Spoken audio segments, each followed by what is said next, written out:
Never Stop Learning, week 307. We're going to take a quick look at Bitmap Methods in Adobe Photoshop CC 2017. All right, so a couple weeks back, I was looking at bitmap halftones, and there's a couple different methods we could play with, and that's what I wanted to go through next. Big shout out to Blue Code. Thanks for leaving me a comment and telling me that I should follow up on these methods. All right, so I've got this grayscale image here, and I made a copy of it over here. The reason I have two different copies is on this tab over on the right, I want to export at a higher resolution. This tab on the left, I'm going to be exporting at a lower resolution. Right now, they're the exact same image. So let's see how these different methods affect them. All right, over here at the top, I'm going to go to Image, choose Mode, and then find Bitmap. All right, over here, output set to 72. That's great because this is my low-res document. Now for method, let's start at the top with 50% threshold. I'll click OK. And right away, what Photoshop is doing is it's taking a look at all the different pixels.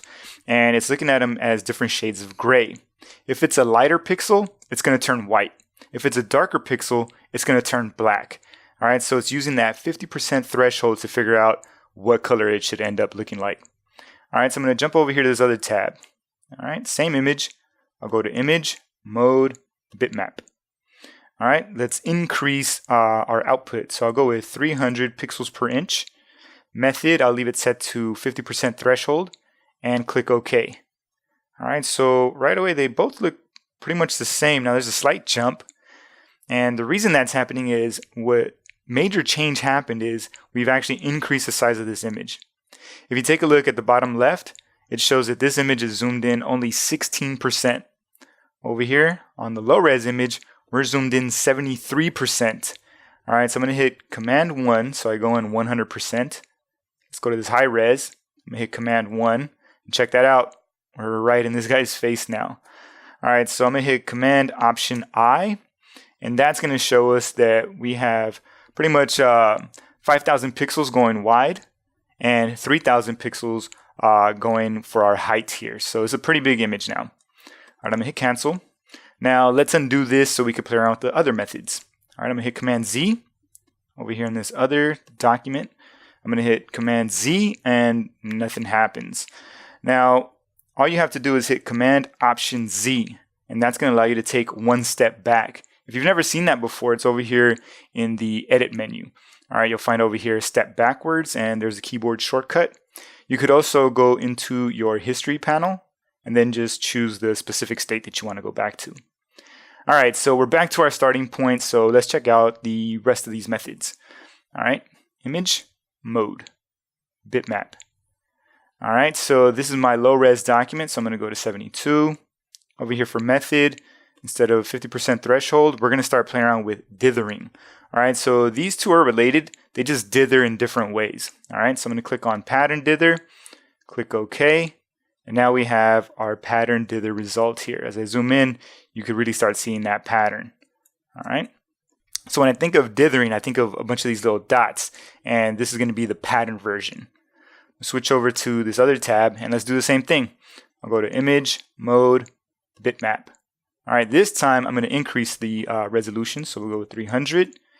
Keep it at pattern dither, then click OK.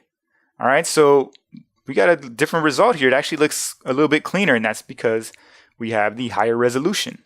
All right, so if you switch over to this document, you could actually see some of the pattern there. Over here, you don't see it as much. It's not until you start zooming in when you actually start seeing that same pattern. All right, so that's pretty cool. I'm going to undo that. And then over here, we'll go one step back. All right, let's check out the next one. Mode, Bitmap. All right. Drop the resolution like we did before. Method, I'm going to go with Diffusion dither. So let's see what this one looks like compared to pattern dither. All right, click OK. All right, so the diffusion kind of looks like some noise happening. The way I think about it is this just looks more random. All right, that's kind of like the big change for me here. All right, let's go to the other tab. Let's see what happens when we go with a higher resolution. All right, 300. Okay. All right, super clean result here. This looks awesome. And again, as you start to zoom in, that's when you start seeing all the dots that are making up your image. So it's still somewhat of a pattern, but it looks a lot more random than the pattern dither. All right, so I'm going to undo this, go back to my tab, go one step back. Let's check out the next one, mode and bitmap. All right, you guys could guess what I'm going to do here. 72 pixels. All right, for the method, I'm not going to do halftone screen. I actually have a video that's dedicated to this specific method. So I'll make sure to throw a link in the description so you guys can check that out. All right, let's play around with custom pattern. This one's really cool, especially if you find a good use for it. All right, so 72 DPI for the resolution. Custom pattern, I actually want to reset this guy. So the pattern that I have there is web patterns. That way you guys can follow along with me. Now, if I hit append, it's going to add that pattern to this list here. Or that set of patterns. What I want to do is overwrite this entire stack here. So I'm going to click OK. All right. I don't want to save the previous one. And there we go. So we're just starting off with our web patterns. All right. Over here on the top left. All right. I've got this guy here. This is checkers.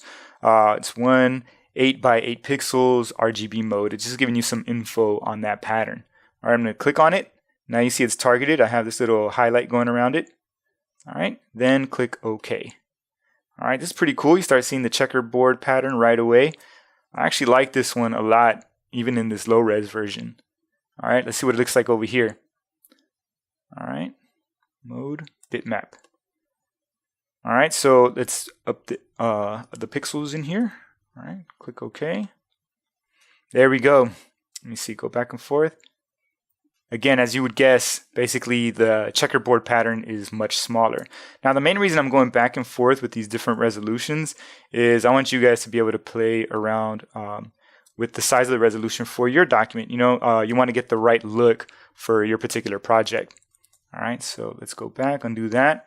So that's pretty much all of them. The only thing I haven't shown you guys yet is how to make your own custom pattern. So let's do that next. All right, I'm going to actually use an element from this image. I'm going to zoom in right over here in this guy's eye. Let's go all the way in there. All right, I'm going to hit the M key. That's going to get the, what is this called? The marquee tool? Yes, rectangular marquee tool. Click and drag. All right, so now to reposition this, I'm going to hold down the space bar just to make sure I get exactly what I want.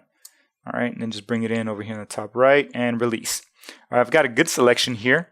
At the top, I'm going to go to Edit, scroll down a little bit past the middle. You're going to find Define Pattern. Click on that once. It's going to give you an option to name your new pattern. So let's go with eyeball. Pretty easy. I'll click OK. And now we have defined that pattern already. I'm going to actually deselect. So Command D. Zoom out. All right. Let's create our new image. Over here for image, mode, bitmap. All right. Output. I'll go with 72. And custom pattern is great, but let's change the custom pattern. Now the one we created is down over here at the bottom of the stack. All right, so see it says eyeball, it's 16 by 16. All right, I'll click on it. It's already ready to go. Then click OK. Now we have this new image made up of our new pattern. This doesn't look that awesome, but I just wanted to show you how this works. All right, I'll switch over here to this one and let's do the same thing over again. I'll go to image, mode, bitmap. All right. 300, keep that same custom pattern, click OK. All right, that looks pretty cool. And then you guessed it, as you zoom in, that's when you start seeing that custom pattern that you created. All right, so play around to different sizes so you get the exact look you guys want for your different projects, right? So there you have it, folks. That's a quick look at the different bitmap methods in Adobe Photoshop CC 2017.